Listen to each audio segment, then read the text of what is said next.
মোবাইলে লাইভ হচ্ছিল, আমি মোবাইলের দিকে তাকিয়ে দেখলাম আইএসএফ এর কিছু ফজা ভণ্ডারা তারা এমন কিছু মন্তব্য করছে যাতে করে হিন্দু মুসলমানদের বিভাজন হয়।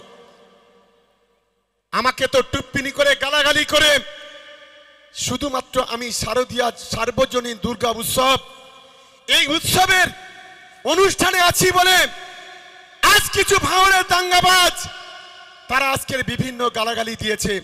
আমি বলছি তোরা একবার গালাগালি কেন, যদি তোরা 1 লাখ বার গালাগালি দিস আমরা তবু সম্প্রীতি রক্ষার্থে হিন্দু মুসলমানের পাশে আগামী দিনে জীবন চলে যাবে, তবু আমরা সেখানে থাকবো।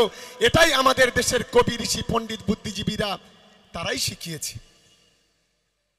রাজা রামমোহন রায়, নেতাজি সুভাষচন্দ্র বসু, রবীন্দ্রনাথ ঠাকুর, প্রীতিলতা ওয়াদ্দেদার, নজরুল ইসলাম থেকে শুরু করে আমাদের এই বাংলার মহান মনীষীরা তারা তো কোনোদিন জাতপাতের দাঙ্গার কথা বলেনি, তারা তো কোনোদিন বাংলা বিভাজনের কথা বলেনি, তারা তো কোনোদিন সাম্প্রদায়িকতার বলেনি।